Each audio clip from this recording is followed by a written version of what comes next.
Hello and welcome to my podcast. Do me a favor, subscribe to the John Keim Report wherever you get your podcast. You watch it on YouTube. Hit that like button, hit that subscribe button. You can find us there as part of Ampire Media. That's Ampire. Always much appreciated when you tune in. And don't forget, you can read my work on ESPN.com. I have a story up now on the whole what if scenarios involving the quarterback position for this franchise, really since Robert Griffin III was here, and kind of how close they've come to finding a guy that they think can be a long-term solution. And now, of course, we all know there are people here who believe Sam Howell can be that guy, including players and coaches. And one of the little anecdotes I include in there is something from Charles Leno when we're sitting. I think I talked about this in the last podcast with Michael Phillips, but we're sitting where a couple of us were talking to him after the Dallas game. And I asked him about, has there been a regression here? Because this team was clearly expected to do much more. And yes, record-wise, there's been a regression. And he said, well, yeah, in some ways there have been. But then he looked, kind of pointed across the way to Howell's locker and said, that's a huge bleeping improvement, meaning Howell. And so, and I know John Allen feels like they have their guy. So anyways, but whether it's Griffin's injury and whatever else happened, then Kirk Cousins not getting him signed, Alex Smith's injury, the 2-point conversion against Miami, this team they play Sunday, et cetera, et cetera, et cetera. So anyway, go give that a read. And by the way, yes, had Joe Burrow, had they finished with the first pick in 2019, 2020, even though they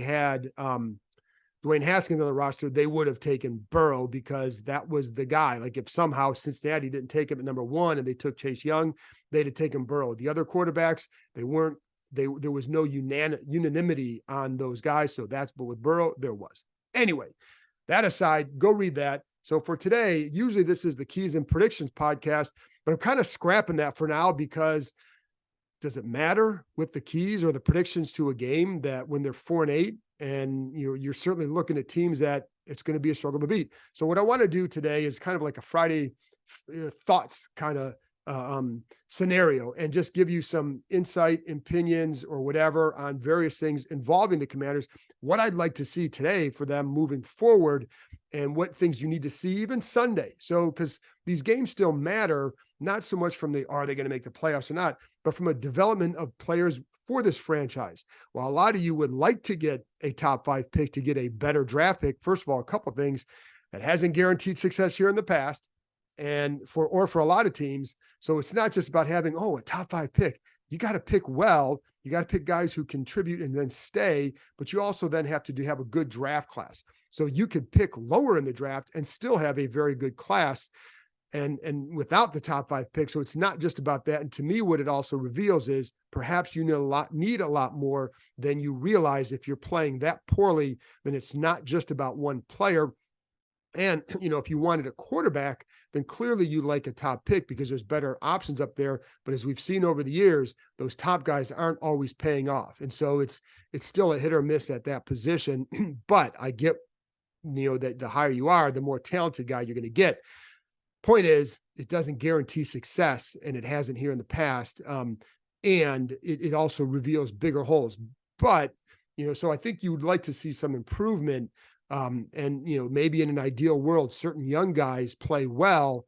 And if they continue to lose and you get that high pick, well, then at least you say, well, this guy played well, not just Howell, but this guy, and that guy.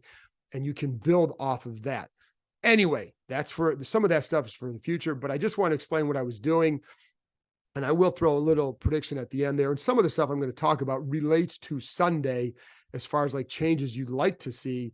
And so there you go. But I wanted to start off with Josh Harris spoke at Sports Business Journal conference in Washington on Thursday. Nikki Javala from the Post was there and wrote a story on what he set up on the stage. And there was nothing revelatory. I mean, the name, they have other things to worry about right now. Stadium, it's still in the same process. The earliest anything gets decided with the stadium is probably early summer. And there's a good chance that at this time next year, we're still talking about where will the next stadium be, because there's so much that is to be determined. not just where, not just, oh, Congress is going to give the land back to DC, therefore slam dunk. Nope. And then you have jurisdiction, what is Maryland going to do? What is Virginia going to do? Et cetera, et cetera, et cetera. So that could take a while. Anyways, but one of the things he did talk about, and this is where, I think a separator between he and Dan Snyder goes to this quote. And he told the audience after a question, it's a long journey. There's no shortcuts to the top. There's shortcuts to the middle. You want to be 8-8, I can get you there quickly. 8-8-1. You want to be great, there are no shortcuts. They've been in that 8-8, 7-9, 9-7 range for a long time. I mean, they haven't won double-digit games since Griffin's rookie year in 2012. They've stayed in that middle because of that exact philosophy that was here in the past. And it's why, I think should be optimism for the future, because that speaks to a patience and an understanding of how you need to build a roster. And I know it's different in the NBA, it's different in the NHL, but if you have that patience and that approach, I think that's what can translate. The roster building is a little bit different. What you need is different. How you invest your resources is different, but your mentality is always the same. And it's why I always go back to, you don't want him making rash moves, because while you may have felt good had they gotten rid of some coaches back in, October after the third or fourth game, when you knew that it was going to go that bad, right? And, listen, we all see where it could probably go, but you don't want impetuous, rash decisions, because that's what then happens. It's not just that decision, then it becomes this one and this one and this one. That stuff adds up into a negative situation. And, look at Carolina for a prime example. Like, that guy's changing all the time, and it's not the guy you want to emulate. But that approach, that quote, I think speaks to where Harris is at, how his approach is. And I think it's why they have a chance, but it's also, it's also why this group had to show a lot more this year to continue.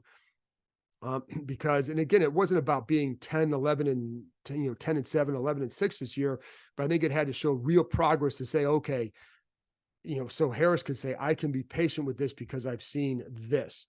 But anyways, I think going forward though, and if you're a coach or a GM, that's the kind of guy you want to work for, because you're going to get a chance to have it play out. It's not going to be like, because some people will give lip service. They'll say, hey, I'll give you this, I'll give you this. And then they get in there and they realize the guy was just saying that to get you in here. And I don't think with Harris that he's just saying it. Certainly his history shows he's not just saying it. So I think there's some, if you're, again, a prospective coach or GM, this is the kind of guy you want to work for. And it's why I think this job will be attractive compared to some others, even if the others may have a young quarterback who was a top pick in the draft. And, because I just think you want to know and trust the situation you're going into, that you're going to have control, that you're going to have power, and that you can make a play. Now, we've seen here in the past, like, every team's going to get a coach. So it's not like Carolina is not going to get somebody, but what attracts the higher level. And if you have a choice, would you choose this or that, this or some other place? I think there's going to be a lot of people who would like to work here. And part of it goes back to what Harris said there, that he understands no shortcuts, that it does take time. Doesn't mean you just get a free pass because you've got to produce, but it does mean that he's willing to, understand your vision, carry out that vision, and let you carry out that vision. And you're going to fail or succeed based on what how you see it. Now, there's other people going to have say in here. Eugene Shen, the analytics guy, I'm sure he's going to have a say in terms of roster building.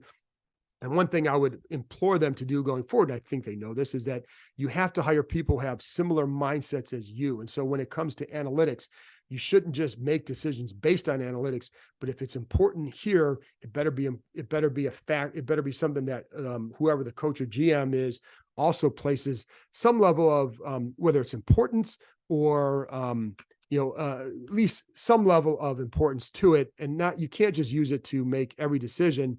But if you can use it as one of the factors to make it, and you understand that aspect, it makes it go more smoothly. So anyways, just wanted to get to there. Now let's get to a few other things that I would like to see going forward. It's going to be let's go 5 things. So 5 thoughts, Friday 5. How's that? There we go. That's the name. So the number one thing is going forward, not just Sunday, but going forward, is Eric Bieniemy's development as a play caller. And it's funny because I did ask him yesterday in the press conference about, hey, this is your, first year as a full-time guy calling plays, blah, blah, blah. And he said, well, he said, it's my 6th year. Well, the reality is it's your first year as a full-time guy. But the point that he was making is it's not like this is all new to him. He's been a coordinator. And so he's had to work on game plans. He's had to put all this stuff together. He's had to work with the staff. He's called plays, but this is the first time where he's been the only guy calling plays. It's all on him. If it doesn't work in Kansas City, who are they going to blame or look at? Andy Reid. Here, it's Eric Bieniemy. So there is a difference. And, when it's, you don't have an offensive mastermind on the headset with you, perhaps going, maybe guiding you a certain way or taking over it when he needs to. So this is all on him, but how is he developing with it? And it's not just about, this is a results-based business. So if you're getting 10 points a game and holding the ball for 37 minutes, that's not going to cut it. And that's what happened in Dallas. But if you're being more productive and you're facing good defenses and you're competing with them, that's a good sign. The consistency of it. It's not just about, run pass ratio. It's about quality of offense. And are you putting guys in the best spots? Can you, and it's not just about getting Terry McLaurin the ball because, obviously you'd like to see him be able to contribute more, but this is about more than just one player, even though we know that what that one player can do.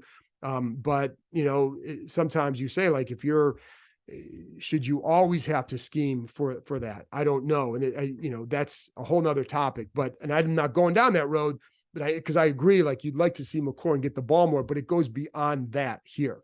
And it's putting Sam Howell in position for success. It's getting Brian Robinson a little bit more involved, whether as a receiver, as a runner, because he has been productive too. So it's all of that. It's not just, it's Jahan Dotson, that guy can be very good. So I think it's a little bit more than just one guy, but it's about the offense. How is he developing with that? And I also think some of that comes back to, and let me say this, like, I don't care what the relationship is with the players from a standpoint of, are you producing on the field or not? And because that's going to be the ultimate decider here. And, we know that Bieniemy is tough. We know, and he'll say he's not here to be your best friend. He's here to produce results. That's what he's here for. And it's kind of hard to argue that. So so what do you need to see? You need to see consistency and production. And again, yes, you're facing hard defenses, but that's the NFL. If you want to put yourself in a spot going forward to have more success, that's what you need to do. And so, I think he can help himself for the future, as it takes a while as a play caller to find your own identity, to learn who you have, what you can do with that group, for them to learn you, what you're expecting from them, why you're calling it a certain way, et cetera. It does take time. And with this offense, you always knew it would, because it was not set up for instant success. It just wasn't. The young quarterback, one start, offensive line that was not going to be a strength to begin with, and had four stars at new stars at 4 spots. And so it wasn't set up for success for him. So it was going to be a growing process. And if the defense had played better, they're 6-6, right? Bottom line, at least 6-6. So, but I think, but for Bieniemy going forward, if you want to put your name in the ring somewhere, right? Your name in the hat somewhere for a job, whether it's as a coordinator, if you don't stay here, or a head coach, whatever, it's about production. And can you get more from them going forward against some really good defenses? And for those of you who wanted to stay here, it's really going to be kind of simple. It's going to be up to the new GM and coach to make that decision. It's not going to be up to the owner. I don't think the owner is going to sit here and say, like, oh, we got to keep this guy because the offense was kind of middle of the road, right? And even though there was improvement, was it that enough to put that? Because then who are you going to attract? If you want an offensive minded head coach, then they're going to go with their offense, and they're going to pick a guy to handle their offense as a coordinator, maybe to help out.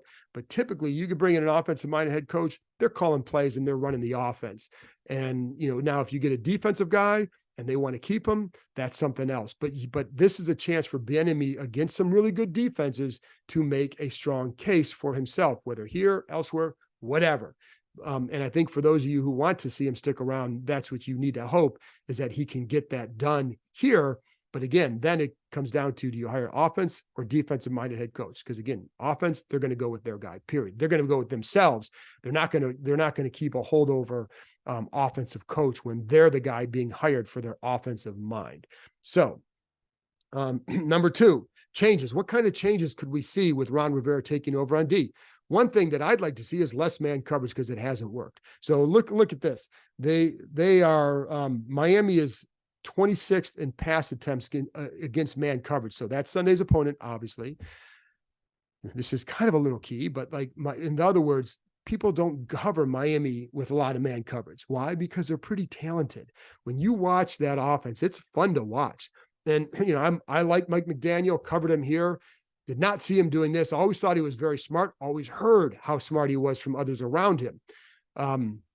Clearly had some personal issues that he had to tend to, and he did. So, and that took a number of years for him to then do that and then turn himself into this kind of a coach. Anyways, what I really like is how they put stress on defenses and the way they use motion or movement to create positive situations for guys who are super talented, like Tyreek Hill, Jalen Waddle. They use their speed, but they also threaten the defense and put them in an even better spot by how they use them. And that's what's fun to watch. It's same thing that I've seen on defense from some other teams, where it's like they have talent, but they're putting their talent in better spots because they're also trying to scheme them and fool you a little bit and get your eyes going around. And now you're creating an even better situation for your guy. When Miami just kind of runs basic stuff, they're a little bit easier to stop, but they don't run basic stuff a lot. They might run a handoff from under center, do this, do that. By and large, they're going to move guys. You're going to have Tyreek Hill lined up wide, and you're going to run a tight tunnel screen to him. With him coming back inside, it allows the lineman to get out there in front and create situations for him. So in other words, don't play man against them. You don't have to. This is not what you do well. So here's why too. Washington has played this season, according to our ESPN stats, take it for what it's worth, because I don't know, sometimes anyways, let me say this. They're qualifying everything the same way. So Washington has played the eighth most snaps in man coverage. They've allowed 16 touchdowns in man coverage. That's second most in the NFL, second most yards per attempt.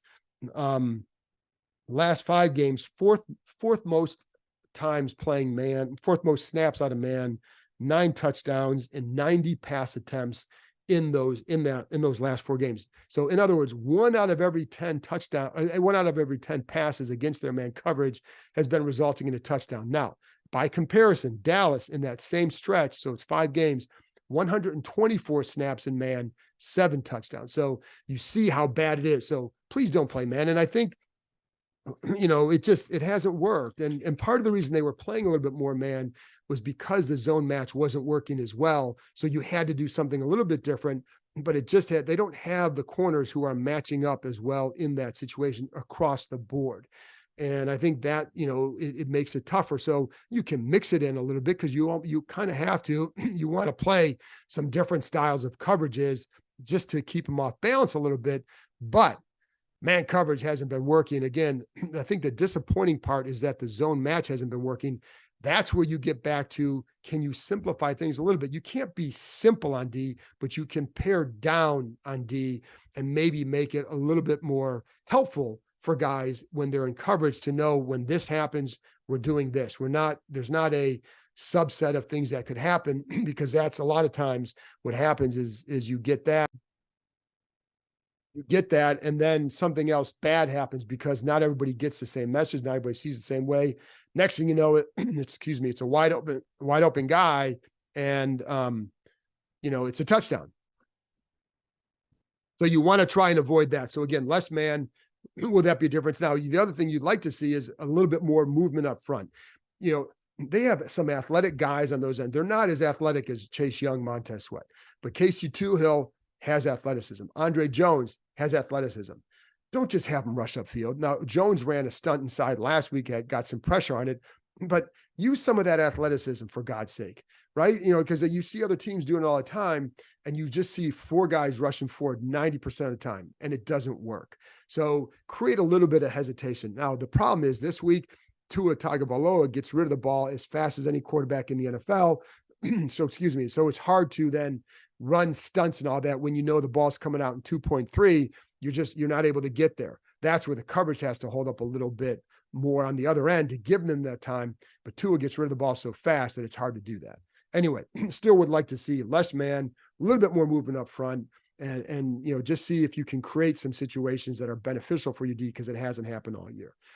Number two, the other thing I'd like to see is, Sam Howell going forward. What do you want to see? More just the consistency, because this is a big stretch for him. It's not all these guys are auditioning for jobs for whether whoever's here next year. Now, we know, like, if there's somehow some miracle, they win the next 5 games, they keep the staff, well, then Sam Howell's a guy. But Howell's also playing for the next coach right now if that doesn't happen. So you have to convince not just this staff or this fan base, but whoever's going to come in next that, okay, I see the signs that this kid can do it.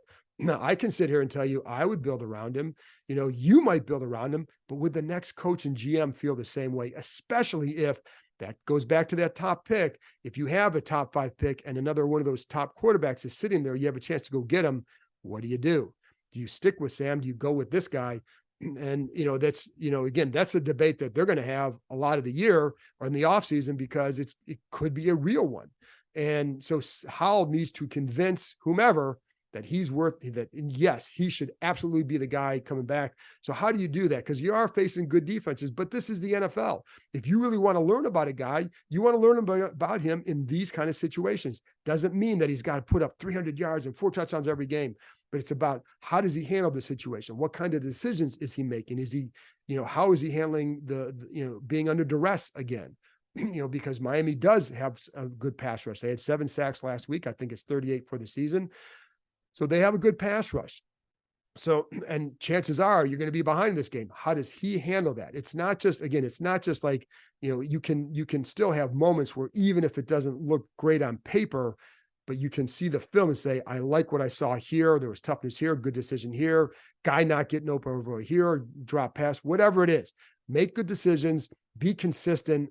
And I think, getting rid of the ball on time and rhythm, those kind of things will go a long way. Can you tell how he's handling pre-snap reads to kind of cut down and maybe help him get rid of the ball quick, going through his progressions? All those kind of things will help another staff realize what they have in this kid. And again, I would have no problem doing that if they go that way. But if you have a new staff and you have a chance for one of those top guys, they're certainly going to look at it. So he needs to convince them that he should be the guy.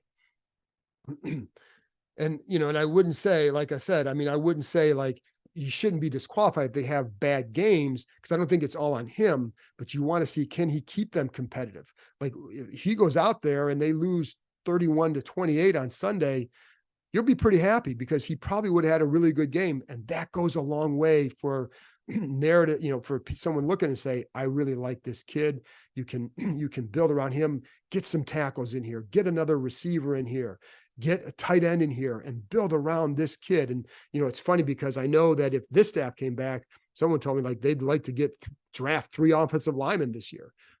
But regardless of who's here, that's going to be something that happens. So build around him. And can you do that?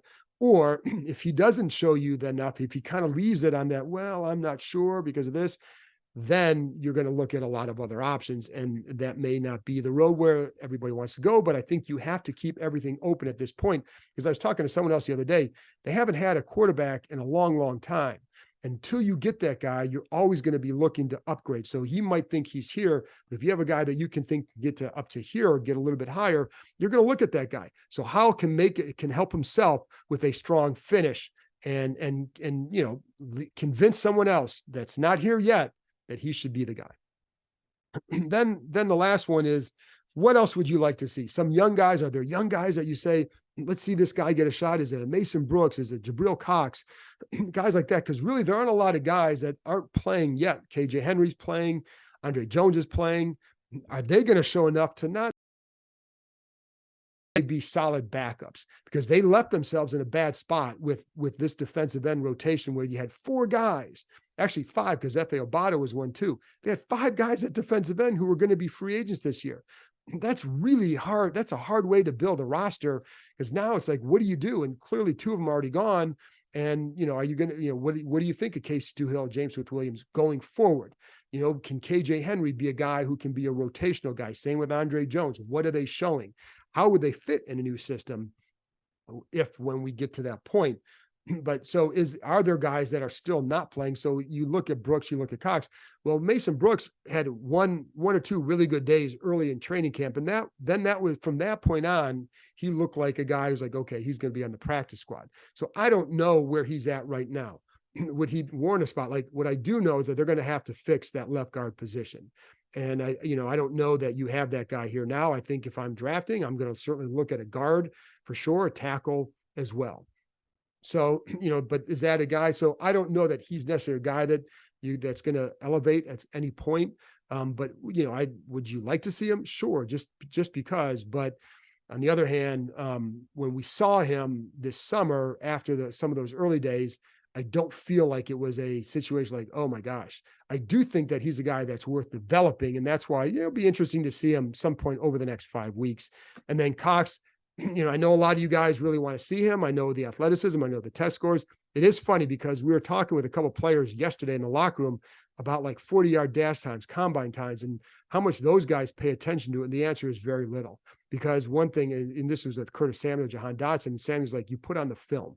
Does a guy play fast? Because there are guys who time slow who play fast. And there are guys who time fast and play slow. Because it's really about it's about your processing speed on the field. What are you seeing? How are you processing it? How are you moving? It's never about the 40 time. I even asked, well, is there like the 3-cone drill, this thing and that thing? It's like, so put on the film. And so, but anyways, and I only say that to say, like with Cox, I don't know. Would I like to see him? Yeah. And I know he's playing special teams right now. I would like to see what he could do as well. But I also know I'm not going to assume just because he had this, and this time that it's going to translate right now in the NFL, because it didn't in Dallas, and I know the ACL. And so how much is that impacting his game? But having said that, he is a guy that, like, yeah, I'd be curious to see him as well. But, I don't think they're going to play guys just to play them, because that's, you want to play guys that you think have a chance to be here in the future, whether it's with you or someone else. And then with Benjamin St-Juste, I'd like to see him have a strong finish, because if not, does that put another need on the board that you really didn't anticipate at the beginning of the year? Again, regardless of who comes in here, does that put another need on there? Because Forbes hasn't shown that he can be the guy for sure. Does he have some traits that you could say, yeah, this can still be developed? Absolutely. But has he shown for sure that he could be the guy? No, he hasn't. And St-Juste has had a tough year. So can he have a strong finish? I also want to see more of Quan Martin, but I think we're going to, because he was playing in the slot last week. I think he's doing a nice job there. I think he's shown some things where it's like, yeah, he still has a ways to go, but I think he's shown at least that, okay, could he be part of their future? That's what we also need to see moving forward, because again, if not, now you're putting another need on that list, and they have a growing list of them, and which is okay, because I go back to the Josh Harris quote, which is, it's a journey. And so, if that journey starts, if they're 4-13, 5-12, and they have a high pick, well, that's where the journey for Harris really begins, because for him, it begins as soon as that season's over. What are your decisions, and who are you hiring, and what moves are you making? And then the process really, really begins in earnest, because now this becomes all of his, regardless of who's in charge, regardless of who he brings on, what decisions he makes, it's now his thing. And now the process goes forward, and that's where the long journey begins. But anyway, I don't know. Does that all make sense? I hope it does. Anyway, that's it from me. Now, one last thing. I will make a prediction, because let's continue with that. Why not? And a lot of the stuff that I just talked about will apply for Sunday, but also beyond. But as far as a prediction goes, let's go 31-20. Dolphins are really explosive. And what I'd really like to see is just a strong showing by the offense, because I think it's just going to be hard with this defense against this group to really show a lot, and against the Dolphins defense. And they've actually done a pretty good job against the run lately. So it's not as simple as, just run the ball, control the clock. I agree with what Bieniemy said on Thursday. It's not just you have to produce points. They held the ball for 37 minutes against Dallas, kept Dallas off the field. Dallas scored 38 points on offense, and Washington scored 10. You have to convert. That's the only way you win. You can't, it's not playing keep away. Miami can score in one play with Tyreek Hill. So who the hell cares? If you control it for 12 minutes, get a field goal, they could score in one and lead 7-3. So you've got to convert. And that's one of the things for Howell. How are you doing in the red zone area, in the scoring, in the green area, the red zone, et cetera? So that's what I want to see more than anything. And if they win, that's for you guys, that's great bonus. But for me, I want to see just like, where is this offense going and how do they compete? And if they can keep it close, then that's a good sign for moving forward. Anyway, that's it from me. Thanks a lot for tuning in. I'll be back after the game, wrapping up the Dolphins Commanders. A lot of thoughts after that one. So thanks for tuning in. And I hope you appreciated the new Friday podcast. Talk to you next time.